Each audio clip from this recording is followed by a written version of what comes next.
আসসালামু আলাইকুম। কি অবস্থা সবার? আশা করি সবাই অনেক ভালো আছো। সো আজকের লেকচারে আমরা খুবই ইম্পোর্টেন্ট কিছু বিষয় দেখব সি প্রোগ্রামের।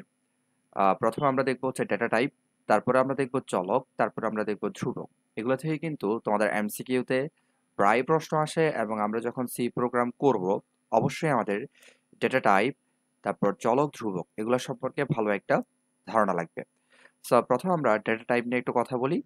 আমরা মূলত যখন সেই প্রোগ্রামে কোনো ডেটা নিয়ে কাজ করব, আমাদের কোনো একটা সমস্যা সমাধান করার জন্য যখন আমরা কোনো ডেটা নিয়ে কাজ করব, তখন আমরা ৪ ধরনের ডেটা টাইপ এখানে ব্যবহার করব। একটা হচ্ছে পূর্ণ সংখ্যা, আরেকটা হচ্ছে ভগ্নাংশ, আরেকটা হলো বড় ভগ্নাংশ এবং ক্যারেক্টার বা বর্ণ।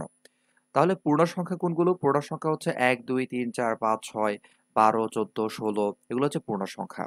আর কোনো পূর্ণ সংখ্যার পরে দশমিক দিয়ে যখন আমরা কোনো তোমার সংখ্যা পাই সেটা হচ্ছে কি ভগ্নাংশ। যেমন যেমন ১৫.26 তাহলে 0.26 যেহেতু আছে, যে 15.26 এখানে দশমিক ২৬ হচ্ছে কি ভগ্নাংশ।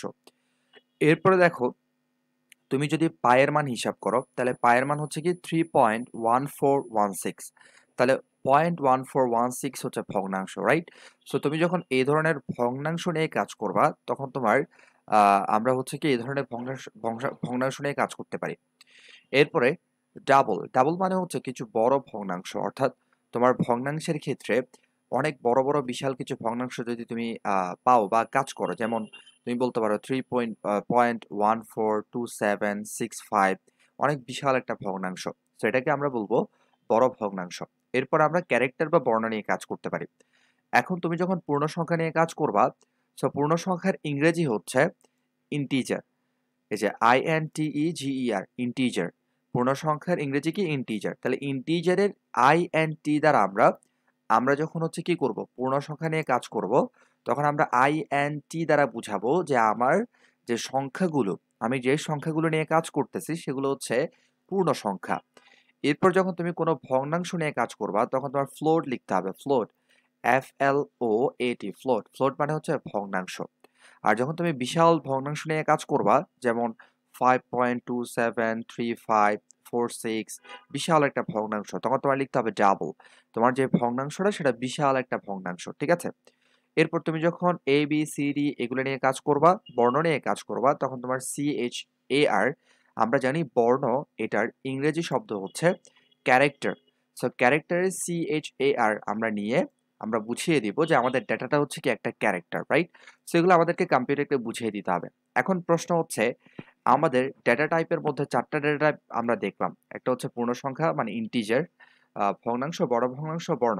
এইগুলো মেমোরিতে কতটুকু জায়গা দখল করে?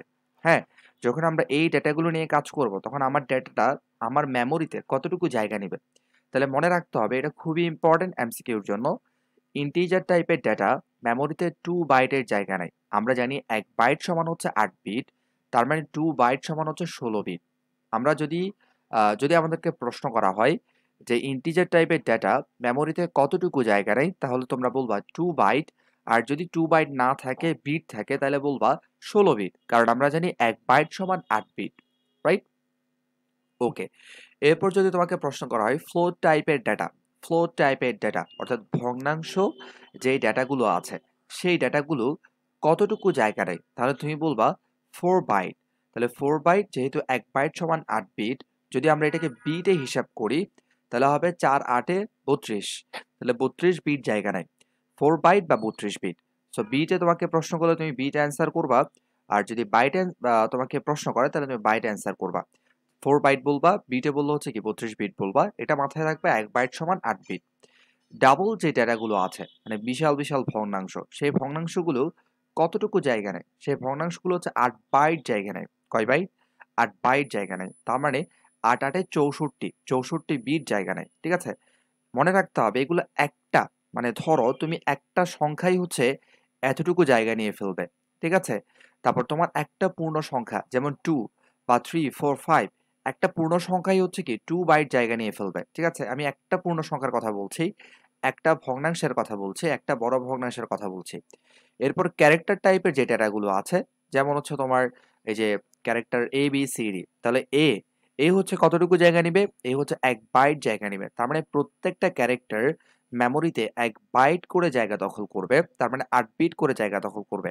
তাহলে তুমি মনে রাখবা যে ইন্টিজার 2 বাইট, ফ্লোট হচ্ছে 4 বাইট, ডাবল 8 বাইট, তারপর হচ্ছে তোমার ক্যারেক্টার 1 বাইট জায়গা দখল করবে, মেমোরিতে জায়গা নিবে। সো এটা হচ্ছে আমাদের ডেটা টাইপের বেসিক একটা আলোচনা। আমরা পরবর্তীতে আরো বিস্তারিত কথা বলবো। এই যে তুমি এখানে দেখতে পাচ্ছ %d আমি কেন লিখলাম? ফ্লোটের ক্ষেত্রে দেখতে পাচ্ছ %f আমি কেন লিখলাম? এই ডাবলের ক্ষেত্রে দেখতে পাচ্ছ তোমরা লং ফ্লোট, এটা হচ্ছে %lf, lf, ঠিক আছে? কেন আমি এটা লিখলাম? তারপর ক্যারেক্টারের %c এটা কেন লিখলাম? এগুলো সম্পর্কে আমরা পরবর্তীতে কথা বলবো। আপাতত তুমি এইটুকু মনে রাখবা যে কোনটা কত বাইট জায়গা নিবে এবং আমরা কয়টা ডেটা টাইপ নিয়ে কথা বলবো বা আলোচনা করব এবং ডেটা টাইপগুলো আলোচনা করার ক্ষেত্রে আমরা কিভাবে বুঝাবো। একটু খেয়াল করো স্যার। এই যে দেখো আমার এ, বি, এই যে সাম, আমি এখানে ৩ টা কি লিখলাম? চলক লিখলাম। এখন প্রশ্ন হচ্ছে, ভাইয়া আপনি কিভাবে বুঝলেন এগুলো হচ্ছে চলক? আমরা জানি চলকের মান হচ্ছে অজানা। আমরা যখন এক্স, ওয়াই, জেড বা এগুলো যখন আমরা নিব তখন হচ্ছে এগুলো চলক। তোমাদেরকে আমি একটা এখন প্রোগ্রাম করে দেখাবো। সেই প্রোগ্রামের সাহায্যে তোমাদের কাছে বিষয়গুলো একদম ক্লিয়ার হয়ে যাবে যে চলক আমি কেন বলছি। হ্যাঁ? তাহলে আমি যেহেতু এই এ, বি, সাম এই চলকগুলোর সামনে int int লিখলাম। তার মানে আমার এই চলকগুলো হচ্ছে কি ধরনের ডেটা? এগুলো হচ্ছে পূর্ণ সংখ্যা। কি সংখ্যা? পূর্ণ সংখ্যা। তোমরা শুধুমাত্র এই যে প্রথম লাইনটার দিকে ফোকাস করবা। আমি সবসময় ক্লাসে বলি, আমি যখন যেটা পড়াবো সেটাতেই ফোকাস করবা। অন্য কিছু দেখার দরকার নাই। কারণ আমি জানি আমি তোমাদেরকে হচ্ছে কিভাবে তোমাদের বিষয়গুলো ক্লিয়ার করে দিব। যতগুলো হচ্ছে প্রবলেম আছে সেগুলো কিভাবে হচ্ছে আমি সমাধান করব। ঠিক আছে? সো আমি যখন যেটাতে ফোকাস করব শুধু সেটাই শিখবা। অন্য কিছু দেখার কোনো দরকার নাই। তাহলে আমি ১ম লাইনটা নিয়ে কথা বলছি। এই ১ম লাইনের মধ্যে তুমি দেখতে পাচ্ছ এ, বি, সাম। এগুলো হচ্ছে কি? এগুলো হচ্ছে চলক। ঠিক আছে? কেন চলক? কারণ এগুলার মান হচ্ছে বলে দেওয়া নাই। এগুলো অজানা রাশি। এগুলার মান যেকোনো কিছু হতে পারে। হ্যাঁ? তুমি এখানে এক্স, ওয়াই, জেড ও লিখতে পারো, নো প্রবলেম। এখন এগুলা যে পূর্ণ সংখ্যা এটা আমি কিভাবে বললাম? দেখো এগুলোর পূর্বে বলে দেওয়া আছে INT। তার মানে এগুলো হচ্ছে পূর্ণ সংখ্যা। এখন দেখো আমি যদি INT না দিয়ে ফ্লোট দিতাম তখন তুমি কি বলতা? যে A, B, সাম এগুলো হচ্ছে তখন পূর্ণ সংখ্যা না, এগুলো হচ্ছে ভগ্নাংশ। তার মানে তখন আমি ভগ্নাংশ নিয়ে কাজ করতাম। তাহলে তুমি যখন ভগ্নাংশ নিয়ে কাজ করবা তুমি ইন্টের জায়গায় লিখবা ফ্লোট। আর যখন তুমি এই যে বড় ভগ্নাংশ নিয়ে কাজ করবা তখন তুমি এই যে ইন্টের জায়গায় লিখবা হচ্ছে ডাবল। তখন তোমার এ, বি, সাম এগুলো হচ্ছে অনেক বড়, বড় ভগ্নাংশ। ঠিক আছে? মানে এরপরে দেখো তুমি ক্যারেক্টার নিয়ে যখন কাজ করবা তখন তুমি এখানে লিখবা হচ্ছে ইন্টের জায়গায় ক্যারেক্টার বা বর্ণ। হ্যাঁ? এই যে ক্যারেক্টার CHAR অবশ্যই এখানে যেগুলো দেওয়া আছে এগুলো লিখতে হবে। আমরা তো এগুলোর পূর্ণরূপ দেখলাম। বাট আমরা হচ্ছে এগুলোর সংক্ষেপ অর্থাৎ এখানে যা দেওয়া আছে তাই এখানে লিখবো। ইন্টিজারের ইন্ট, তারপর ফ্লোট, ডাবল এগুলো এমনি দেওয়া আছে। আর ক্যারেক্টারের CHAR ক্যারেক্টার। সো কতটুকু জায়গা নেই এটা একটু মুখস্থ রাখবা। এটা অবশ্যই তোমার এমসিকিউতে আসবে। ওকে, রাইট। সো এখন আমরা ডেটা টাইপ নিয়ে কথা বলে ফেললাম। এখন আমরা কথা বলবো হচ্ছে চলক নিয়ে। ডেটা টাইপ নিয়ে যেহেতু আমরা কথা বলে ফেললাম, এখন তোমরা এটা আশা করি তোমাদের কাছে ক্লিয়ার। কোনো প্রশ্ন থাকলে অবশ্যই কমেন্টে জানাবা। এখন আমরা এই যে আমি চলক বললাম এ, বি, সাম এটা চলক কেন? এগুলো একটু আমরা দেখব। একটু খেয়াল করো। আমি এখানে একটা প্রোগ্রাম করব। আমি একটু হচ্ছে এটা করে দেই। সো কন্ট্রোল এস দিয়ে আমার সেভ করে নিতে হবে। অবশ্যই তোমরা ক্লাসগুলো হচ্ছে একটু ধৈর্য নিয়ে দেখবে। হ্যাঁ? কারণ যদি তুমি ধৈর্য ধরে না করো সেক্ষেত্রে হচ্ছে তোমার কি হবে না? তোমার ক্লাসটা হচ্ছে ইফেক্টিভ হবে না এবং তুমি সহজেই বুঝবা না। সো যেকোনো কিছু হচ্ছে তোমার অবশ্যই কি ধৈর্য ধরতে হবে। তারপরে তোমার কাছে বিষয়গুলো সহজ হবে। তাহলে একটু খেয়াল করো। আমি এখানে বেসিক স্ট্রাকচার আমরা কি জানি? হ্যাশ ইনক্লুড, হ্যাশ ইনক্লুড, আ হ্যাশ ইনক্লুড, হ্যাঁ, ইনক্লুড এরপর হচ্ছে std আমাদের লাইব্রেরি হচ্ছে কি stdio.h আমি হচ্ছে কি করে ফেললাম লাইব্রেরিটা লিখে ফেললাম।